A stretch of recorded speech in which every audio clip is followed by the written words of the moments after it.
A veces, para no vivir la vida cristiana como una actuación, algunos van al otro extremo, a ser descarados sobre su vida. De eso hablaremos el día de hoy. El reto de hoy. Acompáñanos en esta conversación dinámica para entender mejor cómo vivir nuestras vidas a la manera de Dios. Y toma el desafío para llevarlo a la práctica en tu vida diaria, aceptando el reto de hoy. Hola, ¿qué tal? ¿Cómo están? Somos Julio e Iván Contreras y te mandamos un gran saludo, un fuerte abrazo, un ósculo santo, como te digo de vez en cuando, desde el reto de hoy de fin de semana, día viernes, Julio. Viernes. ¿Estás? Muy bien, contento de estar acá el día viernes, llegando al fin de una semana en la cual hemos conversado de la tristeza, de que a veces la vida cristiana es una actuación. Es una actuación. Y creo que ahora vamos a hablar de otra tristeza, de la tristeza en la cual el péndulo se va para el otro lado. El péndulo se va para el otro lado, ¿verdad? En el cual uno dice, algunos dicen, la vida cristiana, estoy cansado que la vida cristiana sea una actuación, entonces voy a decir... Hipócritas. Sí, mucha hipocresía. Todos aquí son unos hipócritas. Yo me voy a confesar cristiano, porque yo quiero seguir siendo cristiano. Yo sigo pensando que Jesús es Dios. Creo que el cielo existe, creo que el infierno existe. Yo digo que la Biblia viene de Dios. Creo que la iglesia está... No me la termino de tragar, pero voy a decir que la iglesia es la iglesia y sin embargo yo voy a vivir como yo quiero. Como yo creo. Como yo creo, ¿verdad? Entonces, yo ahora quiero vivir la vida loca, ¿verdad? Y me quiero confesar cristiano. Y quizás la vida loca, porque cuando algunos dicen, bueno, quizás no es la vida loca, pero yo tengo una forma de actuar, una forma de hacer negocio, una forma de criar a mis hijos que es pecaminosa, de tratar a otras. Pero nadie lo dice así. Nadie dice es pecaminosa. Es como yo quiero. Es como yo quiero. Entonces pudiera ese péndulo de no estar actuando, de no ser hipócrita, pero ser descarado. O sea, yo me divorcié de mi esposa porque tenía otra mujer. Y ahora traigo a otra mujer, la traigo aquí a la iglesia. Y pues, así al que le gusta está bien y al que no le gusta está bien. Porque para mí la vida cristiana no es una actuación. O sea, este soy yo. Así voy a venir. Entonces yo soy genuino, yo soy honesto. Así, exactamente. Entonces uno dice... Pues mire, ustedes aquí, lo que ve, eso es lo que es. Y fíjate, y todavía dicen... Pero por lo menos yo soy transparente, no soy como fulano de tal que lo hace y aquí viene a darse de golpe de pecho.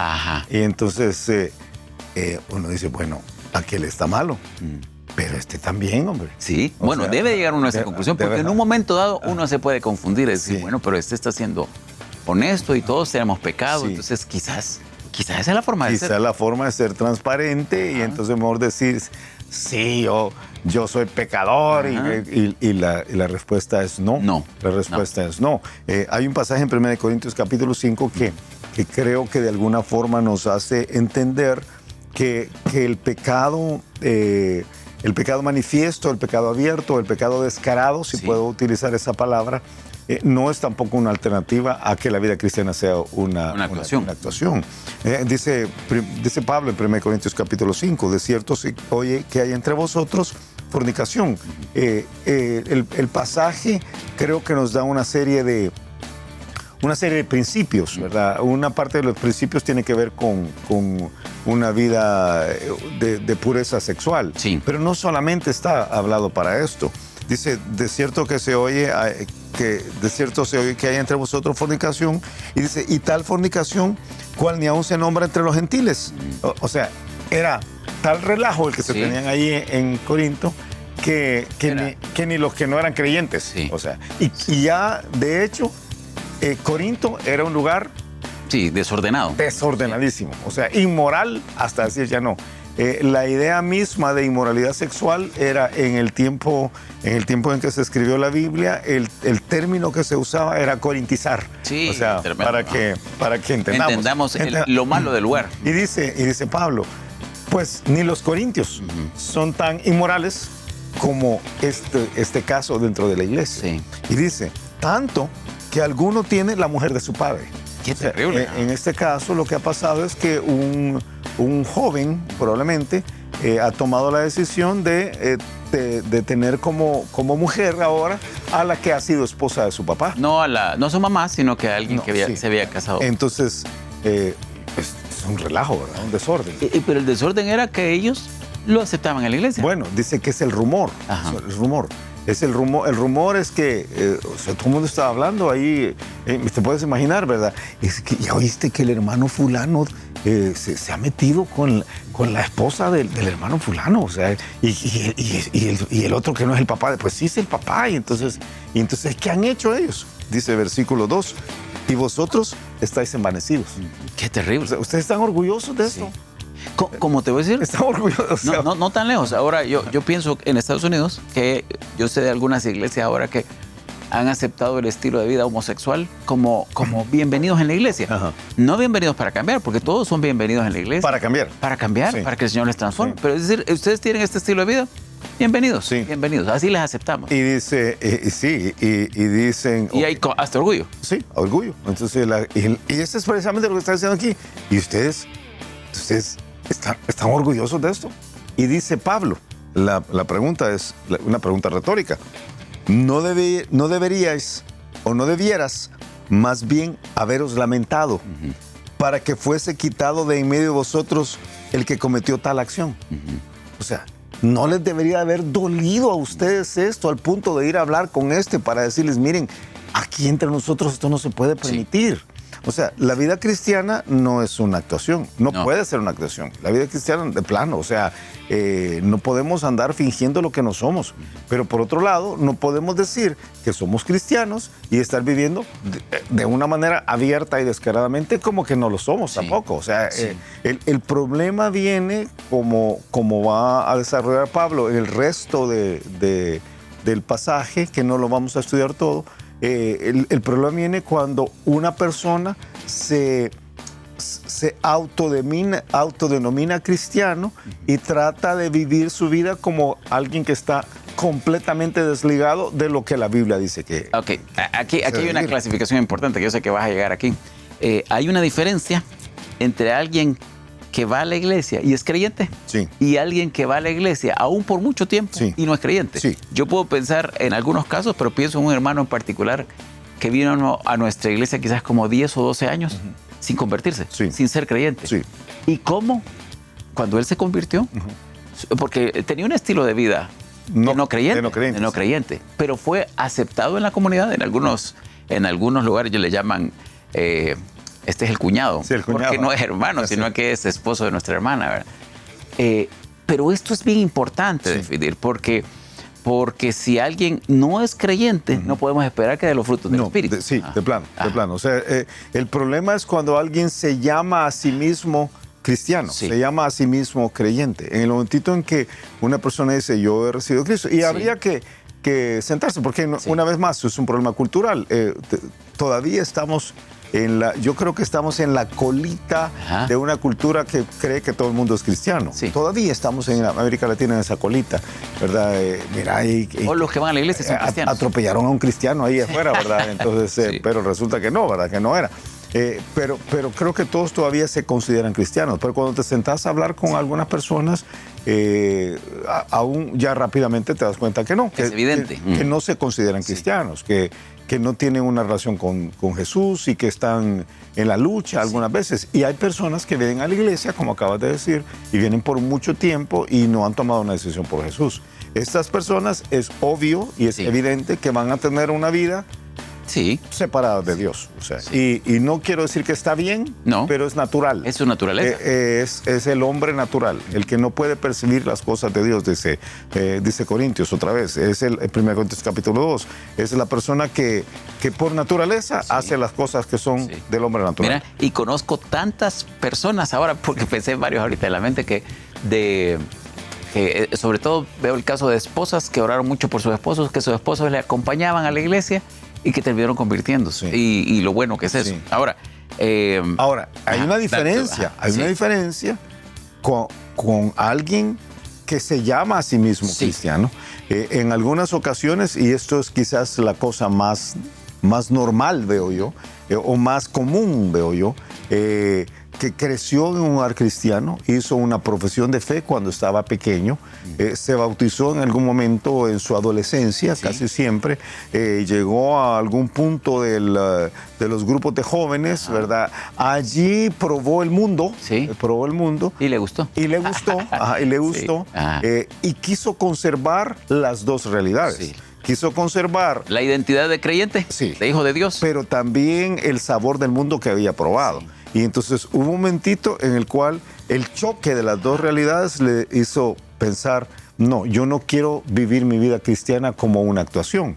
Yo prefiero decir que sigo siendo cristiano, pero yo voy a vivir mi vida así, abiertamente, como alguien que no lo fuera. Ahí tenemos un problema. Ahí tenemos un problema. Ahí tenemos un problema. Un problema grande. Mira, una situación más que quizás vale la pena ver desde este punto. Los líderes, los que dirigen la iglesia, tienen que ser muy cuidadosos de pensar que todos, porque asisten, son creyentes.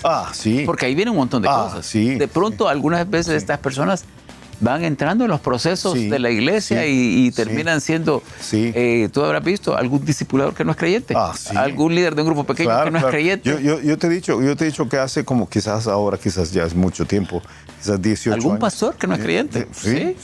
Yo hace 18 años, yo pensaría hace 18 años, tal vez 15, 18 años, ahora ya no sé, ya ni sé ni cómo me llamo ni cuándo comenzó todo, pero hace unos 15, 18 años yo llegué a la conclusión, yo tengo que predicar cada domingo en la mañana a una congregación pensando que hay una buena parte de los que están ahí sentados que no son cristianos, ¿verdad? Aunque se congregan domingo a domingo. O sea, porque precisamente hay este fenómeno del cual estamos hablando, ¿verdad? Y lo veo, o sea, lamentablemente lo veo, es algo que sucede constantemente. No tengo el derecho de juzgar en el corazón quién es y quién no es. Pero en alguna ocasión sus frutos lo evidencian. Eso es lo que pasa, ¿verdad? Pero y un pastor tiene que tener muchísimo cuidado de no estar diciendo, yo tengo un salvímetro, ¿verdad? Que antes está pasando, o sea, eso nunca puede pasar. Pero uno tiene que entender que esa es una realidad. Y cuando uno ve la vida de la persona, de las personas, uno tiene que entender que aquellos que tienen una actitud descarada hacia el pecado, es muy difícil de respaldar su identidad de cristiano. Sí. Pero a veces se usa el argumento de que es que yo no quiero tener mi vida cristiana como que fuera una actuación, ¿verdad? Y dicen, yo prefiero vivir así. Y todos tenemos nuestras luchas, o sea, todos tenemos nuestros pecados. Pero una cosa es cuando he dicho, yo he tomado la decisión ya de vivir esto así. Así soy. Que es tremendo. Es muy, muy tremendo. Muy tremendo. ¿Qué hacer entonces? ¿Qué hacer entonces? Yo creo que varias cosas deben suceder. En el caso de Pablo dice que cuando hay una situación tan extrema como esta, algo tan extremo como esto, Pablo dice que el pecado debe ser tratado inmediatamente. Sí. O sea, el pecado en la iglesia siempre debe ser tratado. Sí. Eso es importante. Siempre. O sea, debe tratarse, el pecado privado debe tratarse en privado, el pecado público debe tratarse en público. En el caso específico de 1 Corintios capítulo 5, Pablo dice, saquen a esa persona, sáquenla. Y yo no creo que debe sacarse en un término inquisidor, ¿verdad? Quemarlo en la hoguera, no creo que es el proceso, pero dice Pablo, el problema es que un poco de levadura leuda toda la masa.